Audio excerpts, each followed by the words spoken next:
Hey everybody, Chief Meteorologist Brad Panovich here, and we're talking about first snowflakes of the season for the mountains. And I'm not saying the very first, but the first legit accumulating snow for parts of the mountains. Now, this isn't going to be a huge event. It's not going to be widespread, but it's a sign of the times. We're in December. We should actually start to see more of these. And this is coming from our good old friend, the Alberta Clipper. What's the Alberta Clipper? Well, if you're not familiar with that term, it's a great meteorological term that people in the Midwest are pretty familiar with, and even here in the Southeast, because these low pressure systems, what happened is they originate up in Alberta, Canada. So if we go all the way up to Alberta, Canada, that's up in here. They move fast like a clipper ship. This thing was actually over the northern plains and the Dakotas yesterday. It's going to be over us tonight. So it's moving, 1,000 miles plus in a day. So it gets the name Alberta Clipper. Alberta Clippers, by definition, typically bring a burst of snow with them for parts of the Midwest, sometimes the Ohio Valley, the mountains, and really another surge of cold air. So this low pressure system, you can see the main low is back here over the Quad Cities area, western parts of Illinois, eastern, Iowa. This is going to dive down here, and it's going to bring some moisture. Now, don't expect any snow outside of the mountains. This is going to be a mountain-only event. We could see a few sprinkles or some clouds east of the mountains, but what it's going to do for everybody is bring in much colder air. So let's take a look at that futurecast.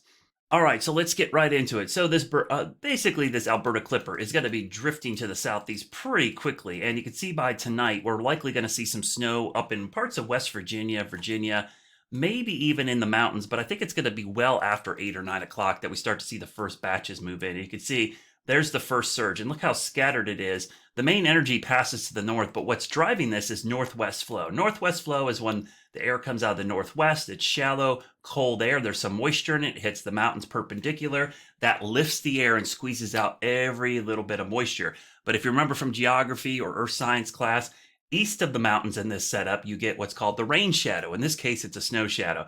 All the moisture gets used up in the mountains, and so when you get east of the mountains, it dries out. So we're in kind of a precipitation shadow, we'll call it, but this is actually going to be a snow shadow as this moves in tonight. And you can see the waves of it. Again, there'll be burst. It'll be burst of heavy snows, then there'll be a break, and then a burst. It probably won't be persistent heavy snow until likely tomorrow morning. And notice how scattered it is in some spots. The Smoky Mountains likely going to see the best of this. Beech Mountain, Roan Mountain, Mount Rogers, Howard's Knob, those areas. And this is going through tomorrow morning. You can see the moisture begins to wane, though there are lingering flurries that are going to be going on.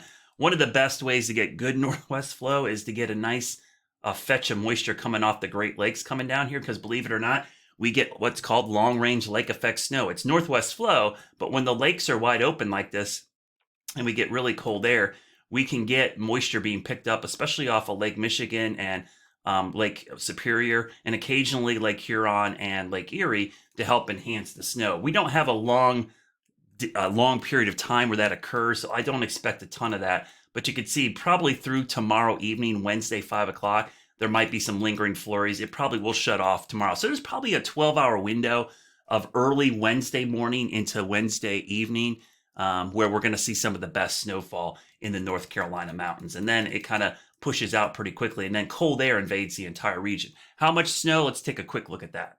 So we could take a quick glance at the total snowfall amount from the short-range rapid refresh models, and you can see how elevation dependent this is. If you look at some of these totals, I mean, there's about 3.2, looks like 1.2, Mount Rogers, maybe 3 inches. Some of the heavier spots are over here, maybe in the Smokies. And then you look at some, I'm just going to pinpoint a couple of these. And this is all model-based, remember. This isn't exact. So we'll go in and kind of zoom in the areas I'm talking about. So there's Banner Elk. There's over there towards Roan Mountain. So this area is typically where we see some of the best snow. Beech Sugar, Grandfather Mountain possibly. And then up towards the Grayson Highlands, you see a good little burst there. And then up into West Virginia. That's a quick glance of like what the short-range rapid refresh. I like to blend the models together. We'll take a look at that quickly. So we'll look at some of the forecast totals. Again, you get that general idea about 1 to 3 inches. And again, that's what the blue is here. If you look off to the side, 1 to 3 right along the Tennessee line. The Smokies could overproduce. Beech Mountain is always an area that overproduces.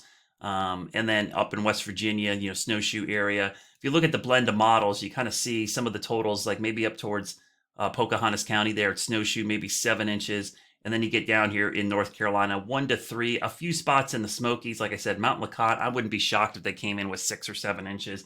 but those will be really isolated areas that end up seeing that. So again, that's what we're looking at coming in tonight into tomorrow. For most everybody else, if you're not in the mountains, you're not going to see snow.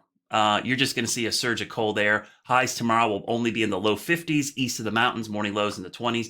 Great news for skiers, though. A little bit of natural snow, and it will be cold enough for the next several nights for the snowmakers to crank back up in the mountains.